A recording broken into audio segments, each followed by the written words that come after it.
आप देख रहे हैं समाचार भारती, राष्ट्रहित सर्वोपरि।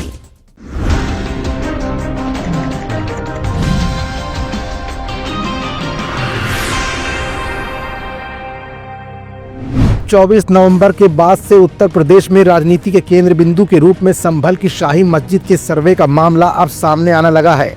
विधानसभा की 9 सीटों पर उपचुनाव हो चुका है और मिल्कीपुर विधानसभा उपचुनाव होने वाले हैं।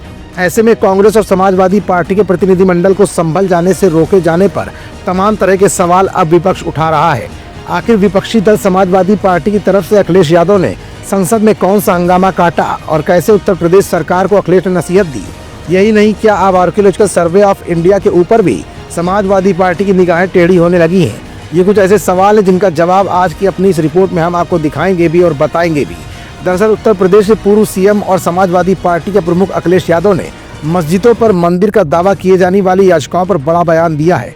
उन्होंने कहा कि संभल मामले को लेकर हमारा रुख पहले दिन से ही स्पष्ट है। समाज में सौहार्द बनाए रखने के लिए हमें संवेदनशील मुद्दों से बचने की जरूरत है। उन्होंने कहा कि इस तरह से अगर आप हर चीज को खो दोगे तो देश का सौहार्द खो दोगे। अखिलेश यादव का बयान ऐसे समय में आया है जब बदायूं शाही जामा मस्जिद मामले की सुनवाई होने वाली है। लोकसभा की कार्यवाही में भाग लेने पहुंचे अखिलेश यादव ने संभल हिंसा के मुद्दे पर सदन में बहस की मांग को दोहराया है। संभल जो इसलिए जाना जाता था कि भाईचारे के साथ वहाँ रहते हैं लोग, वहाँ अभी से नहीं सदियों पुराना भाईचारा हजारों साल से इसी तरह रहते आए हैं। लेकिन अचानक ये जो घटना हुई है, ये सोची समझी रणनीति के तहत वेल प्लान्ड हुआ है और वहाँ के भाईचारे को गोली मारने का काम हुआ है। जो घटना हुई है वो सोची समझी साजिश है। वहाँ जो खुदाई की बात लगातार अध्यक्ष महोदय देश में कोने कोने पर भारतीय जनता पार्टी और उनके सहयोगी और समर्थक शुभचिंतक बार बार खुदाई की जो बात कर रहे हैं अध्यक्ष महोदय, ये खुदाई जो है हमारे देश का सौहार्द, हमारे देश का भाईचारा, हमारे देश का गंगा जमनी तहजीब को खो देगा। मैं आपका धन्यवाद इसलिए भी देता हूं कि इस महत्वपूर्ण जो साजिश हुई, और वो साजिश सोची समझी इसलिए मैं बोल रहा हूं। उत्तर प्रदेश का चुनाव था, पहले 13 तारीख को चुनाव होना था और 13 तारीख के चुनाव को उन्होंने बढ़ा करके 20 तारीख कर दिया। संभल में 24 नवंबर को भड़की हिंसा मामले पर अब तक बवाल हो रहा है।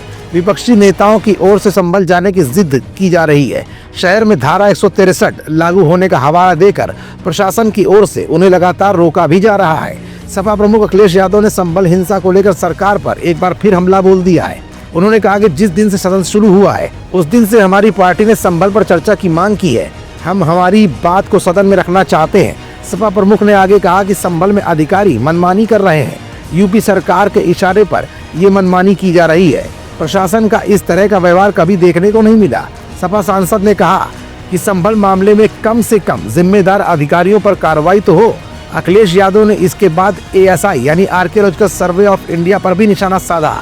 उन्होंने कहा कि जो लोग जगह जगह खोद देना चाहते हैं वो देश का सौहार्द भी खो देंगे। ये एक सोची समझी रणनीति है जिसके तहत भाजपा जगह जगह पर तरह तरह के काम कर रही है। सौहार्द बनाए रखने की मांग को लेकर इस समय समाजवादी पार्टी और कांग्रेस एक ही दीर्घा में खड़ी दिख रही हैं। तो वहीं उत्तर प्रदेश की राजधानी लखनऊ में शिया धर्म की नुमाइंदगी करने वाले धर्मगुरु मौलाना यूसुफ अब्बास ने भी सरकारी कार्यशैली पर सवाल उठाए।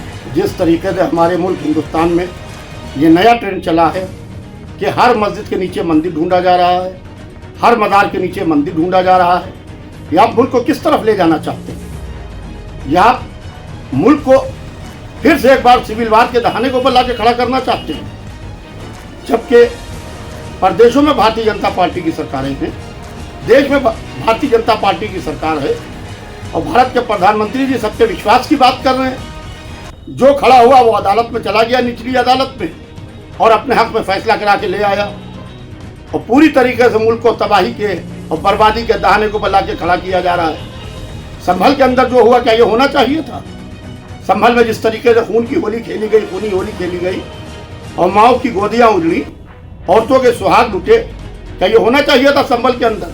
फिलहाल अब समाजवादी पार्टी सहित तमाम नेता योगी सरकार को इसी मुद्दे पर घेरने की तैयारी बना चुके हैं। अब देखना ये होगा कि अखिलेश और कांग्रेस पार्टी का ये विरोध किस हद तक सरकार झेल पाने में कामयाब होती है। आप देख रहे हैं समाचार भारती, राष्ट्रहित सर्वोपरि।